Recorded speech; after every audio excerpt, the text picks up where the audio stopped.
लुधियाना के सुनील और उसकी बीवी रीटा एक अच्छे और संपन्न परिवार से ताल्लुक रखते थे। एक दिन रीटा की भाभी उसके घर आती है। रीटा, तुझे तो पता है तेरा भाई कुछ नहीं करता, ऊपर से 2 बच्चों की जिम्मेदारी, बेटी भी बड़ी हो गई है। तू तो बुआ है, कुछ मदद कर सकती है तो कर देना। कहाँ पैसे हैं भाभी, बस समझ लो किसी तरह हम लोग भी दिन काट रहे हैं। 2 ही तो कार है और मेरी बेटी भी बड़ी हो रही है। अब उसके लिए कार लेनी है तो 10 लाख का खर्चा तो लग ही जाएगा। तभी वहाँ सुनील आ जाता है। अरे शशि, क्या है, तू हमेशा पैसों के लिए परेशान क्यों रहती है?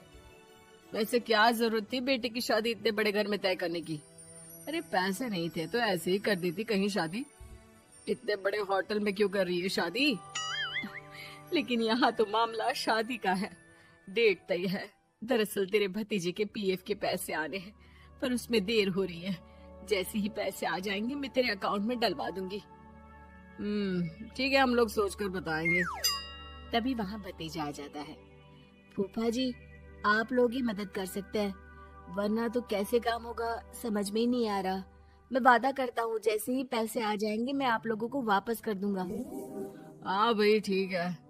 अब देख भाई, हमारे लड़के तो सारा दिन घर पर पड़े रहते हैं, ना कमाते हैं ना कुछ कमाने की इच्छा रखता है। लेकिन चल, ये ले, कितने पैसे चाहिए? जी 4 लाख रुपए। ठीक है, लेकिन पैसे ध्यान से वक्त पर वापस लौटा देना।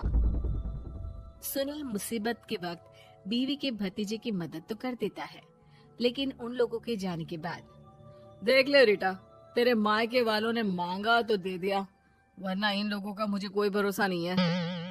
अरे क्यों भरोसा नहीं है? इससे पहले तो कभी इन लोगों ने आपसे मदद भी नहीं ली। हाँ, ली तो नहीं, लेकिन पैसे की किल्लत ही रहती है ना इन लोगों के पास। अरे ठीक है ना, नहीं लौटा पाए तो भतीजे के ससुराल से निकाल देंगे।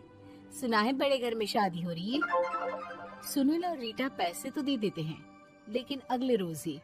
हाँ भाई साले साहब, क्या हाल है? ठीक हूँ जीजा जी। क्या बात है, सालों बाद आपका फोन, जरूर कोई बात होगी, बताइए ना। अरे वो तेरी बड़ी भाभी आई थी, बेटी की शादी कर रही है ना, तो पैसे लेने के लिए मैंने दे दिए 4 लाख। सोचा भाई किसी गरीब की बेटी की शादी हो रही है, पुण्य मिल जाएगा। अच्छा किया जीजा जी, उनका बेटा बहुत मेहनती है, जल्द ही लौटा भी देगा। वहीं रीटा भी फोन करके हर किसी को पैसे देने की बात करती है।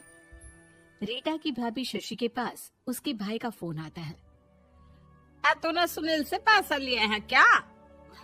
नहीं भाई, सिर्फ बात की है, बोल तो रहा है कि दे देगा। वो लोग मदद करने वालों में से नहीं है, और मदद कर भी दे लेकिन समाज में गा गा कर हालत बुरी कर देते हैं।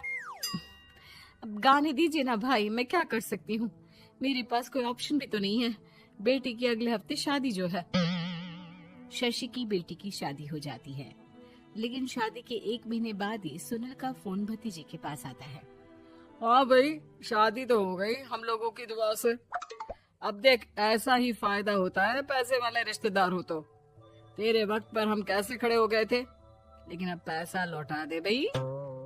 जी, मैंने पीएफ के लिए अप्लाई कर दिया था, उसकी नोटिफिकेशंस मैं आपको भी भेज देता हूँ। मुझे लगता है 10 दिन में पैसे आ जाना चाहिए। जैसे ही पैसा आएगा मैं आपके अकाउंट में डाल दूंगा। और ना जी ना, कोई नोटिफिकेशन नहीं चाहिए।